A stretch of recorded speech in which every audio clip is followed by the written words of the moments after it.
Teman-teman, kali ini kita mau membahas tips bagaimana memilih makanan kucing yang tepat.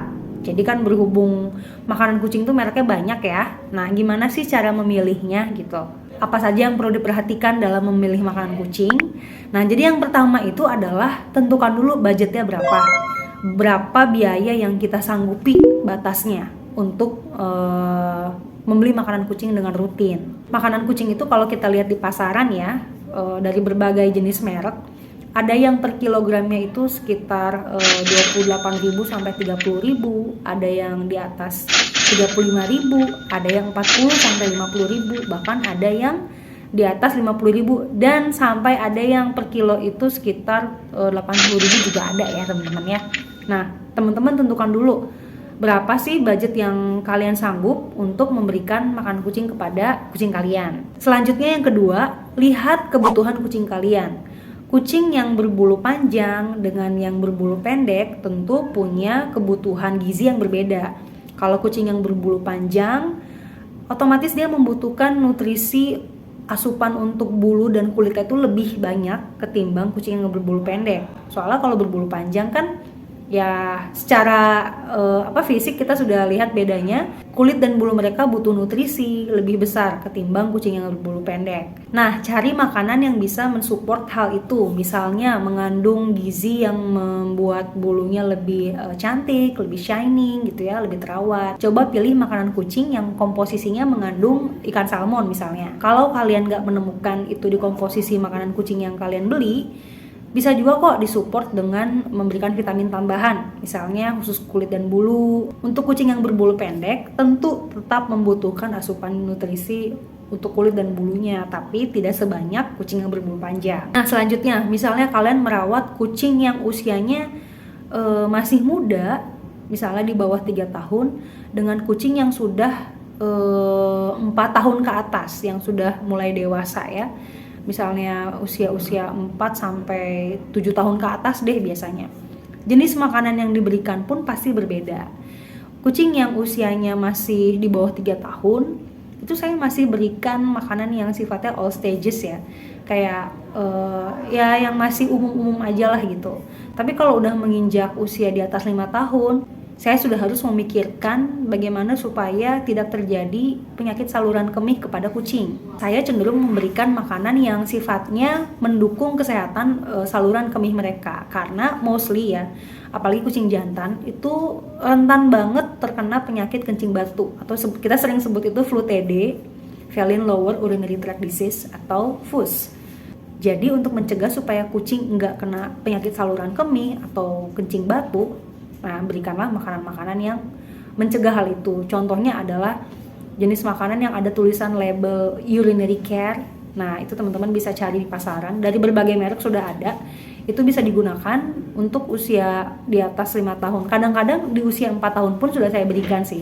Apalagi kucing jantan ya. Dan apalagi kalau seandainya kucing yang teman-teman pelihara itu hasil rescue dari jalan, ketika merescue tuh kondisinya udah kurus, udah sakit. Kebanyakan kasus yang saya temukan dari teman-teman saya yang suka rescue kucing, itu ketika mereka merescue kucing yang kondisinya itu udah kurus gitu ya, setahun, 2 tahun, 3 tahun mereka rawat gitu, mostly itu mereka punya penyakit ginjal teman-teman. Jadi mungkin karena selama ini mencari makanan di jalanan susah ya, jadi kenanya tuh mungkin ke bagian ginjal mereka gitu, dan akhirnya mau nggak mau harus disupport dengan makanan yang berlabel renal gitu. Gimana kita tahu bahwa kucing itu sakit ginjal atau enggak? Mau nggak mau memang harus dibawa ke dokter ya. Ada tes khusus, ada tes darah, cek darah, dan tes seluruh bagian organ. Nah, itu semua harus ke dokter hewan sih gitu. Selain karena susah menemukan makanan yang bersih ya ketika di jalanan ya, mereka juga mungkin susah menemukan sumber air bersih. Jadi teman-teman, nasib kucing jalanan itu sangat-sangat kasihan ya teman-teman. Kalau seandainya kalian mau memelihara kucing, usahakan adopsi dulu dari kucing sekitar yang kalian lihat. Karena kucing jalanan juga bisa kok dipelihara indoor di rumah gitu. Atau kalian bisa adopsi dari shelter. Nah, jadi kita bisa mengurangi penderitaan makhluk hidup yang ada di luar gitu, karena memang kasihan sekali rata-rata. Nah, selanjutnya adalah makanan untuk kitten nih, atau baby cat ya. Misalnya kalian baru adopsi kucing yang usianya 2 bulan atau 3 bulan, masih lucu-lucu, masih kecil-kecil gitu ya. Makanan seperti apa yang sebaiknya dipilih? Cari makanan yang proteinnya tinggi dan memang dikhususkan untuk baby cat atau kitten.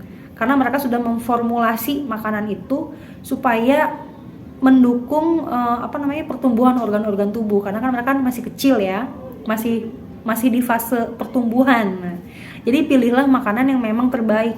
Usahakan maksimalkan budget ketika mereka sedang masih kitten ya, supaya daya tahan tubuhnya juga lebih kuat. Jadi ketika makanan yang diperoleh sejak kecil itu adalah makanan yang bagus, itu bisa meminimalisir penyakit-penyakit yang menyerang daya tahan tubuh mereka.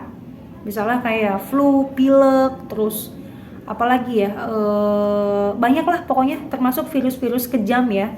Virus-virus yang sering banget menyerang kucing seperti kalisi, Rhinotrachitis, terus Panleukopenia.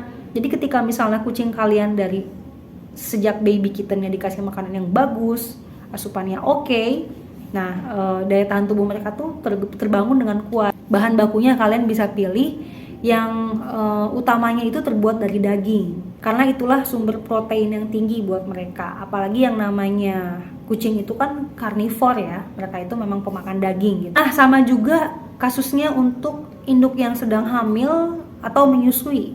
Jadi untuk induk kucing yang sedang hamil, wajib kalian berikan makanan yang memang mensupport kesehatan induk dan janinnya.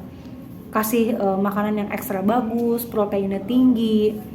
Terus dia juga dari komposisi, pilih yang dominannya itu memang mengandung daging ya teman-teman ya, supaya ASI yang diberikan tuh berkualitas. Tambahkan vitamin juga, misalnya vitamin buat ASI booster juga bagus, supaya ASInya berkualitas dan tersedia selalu buat anak-anaknya gitu.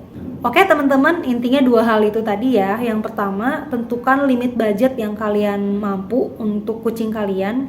Yang kedua, kenali kebutuhan kucing kalian. Jadi mudah-mudahan 2 hal ini bisa ketemu titik tengahnya.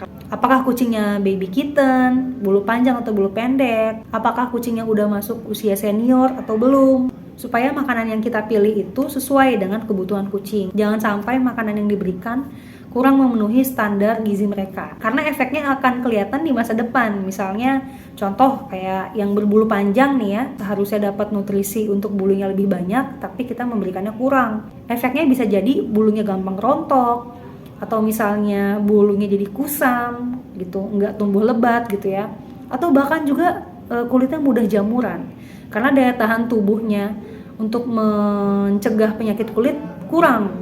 Dari segi asupan makanannya juga kurang gitu. Nah yang penting kalian tahu dulu kondisi kucing yang kalian miliki itu seperti apa. Mudah-mudahan informasi ini bermanfaat ya. Terima kasih banyak teman-teman sudah mampir ke channel YouTube My Cats Diary. Sampai ketemu lagi di episode selanjutnya. Dadah.